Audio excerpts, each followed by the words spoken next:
আসসালামু আলাইকুম। আবারও হাজির হলাম আপনাদের মাঝে নতুন আরেকটি ভিডিও নিয়ে। আপনারা দেখতে পাচ্ছেন আমাদের সামনে একটি আসুস ব্র্যান্ডের একটি মোটর আছে এবং এটি একটি বর্ডারলেস মোটর এবং সমস্যাটাও আপনারা দেখতে পাচ্ছেন যেটা মূল সমস্যাটা কি। তো দেখুন, সমস্যাটা হলো প্যানেলে।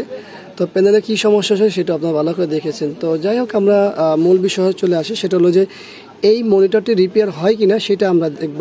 আর এই ভিডিওটির উদ্দেশ্য শুধুমাত্র যারা ব্যবহারকারী আছেন তাদের উদ্দেশ্যে তৈরি করা। আর নিশ্চয়ই আপনারা প্যানেলে একটি সিগনেচার দেখতে পাচ্ছেন, তো আপনারা এটা ফলো রাখবেন। তো চলুন দেখি আসলে এটা সমাধান হয় কিনা, বা হলেও কতটুকু হয় বা কি কতটুকু করতে পারি সেই বিষয়গুলো দেখানোর চেষ্টা করব। তো এখানে তো নর্মালি এই যে পিছনে স্টিকার আছে, তো চলুন আমরা সব কিছু খুলে দেখি। তো এই হলো মনিটরের ব্যাক পার্ট। এইটিতে আছে বিজিএ, আর আছে HDMI, সাথে আছে একটি ডিসি পোর্ট, এছাড়া আর কোনো কিছু নেই। আর এটির মডেলটি এই যে চলে আসে, আমরা দেখি। এই হলো মডেল VZ229 মূল মডেল। আবার এখানে আমরা এটা বলতে পারি VZ229HE। তো যাই হোক, এটা আমরা খুলি তারপরেই দেখি। এই হলো মনিটরের ব্যাক পার্টটি খোলা হয়েছে। মনিটরটি এখনও কেউ খুলে নেয়, ফার্স্ট টাইম। তো এলো আমাদের ভিডিও বোর্ড, সব কিছু এখানেই।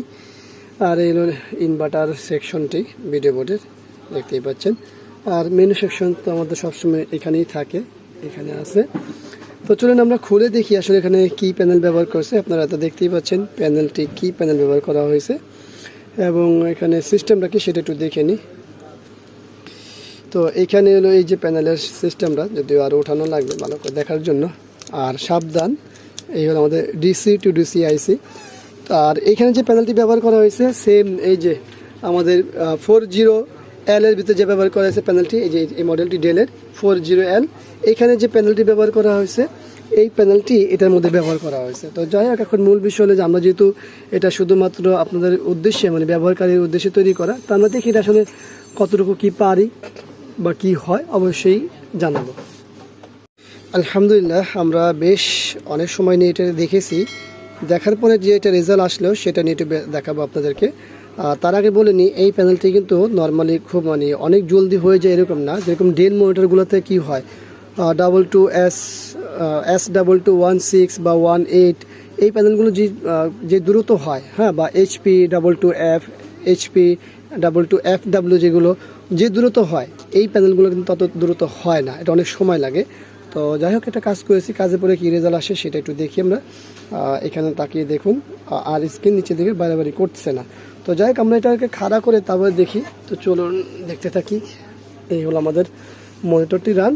আপনারা এর আগে দেখতে পেয়েছিলেন যে এই যে নিচের দিকে কিন্তু কিছু সময় পরেই মানে কয়েক সেকেন্ড পরেই নিচের থেকে উঠে এবং উপরে এসে পুরোটাই কালার চেঞ্জ হয়ে যায়। তো আপনারা এখন দেখতে পাচ্ছেন আমাদের মূল সমস্যাটি সমাধান হয়ে গেছে। আর এই যে প্যানেলের সিগনেচার নিশ্চয়ই আপনাদের মনে আছে, প্রয়োজনে প্রথম ভিডিওর প্রথম অংশের সাথে মিলিয়ে নেবেন। যাই হোক, আমরা এই ভিডিওটি করেছি শুধুমাত্র যারা ব্যবহারকারী আছেন তাদের উদ্দেশ্যে, আপনাদেরকে শুধুমাত্র ইনফরমেশন দেওয়ার জন্য যে এই ধরনের সমস্যাগুলো সমাধান হয় কিনা সেই বিষয়ে এই ধরনের এই ভিডিওটি বানানো। তা আশা করি ভিডিওটি ভালো লাগবে। ভিডিওটি ভালো লাগলে অবশ্যই লাইক করুন, কমেন্ট করুন, শেয়ার করুন। আর অবশ্যই আমাদের এই চ্যানেলটি সাবস্ক্রাইব করে রাখবেন, পাশে থাকা বেল বাটনটি চাপ দিয়ে রাখবেন। আবারও দেখাবো অন্য কোনো বিষয় নিয়ে। আজকের মধ্যে এখানে বিদায়। আল্লাহ হাফেজ। আসসালামু আলাইকুম রহমতুল্লাহি ওয়া বারাকাতুহু।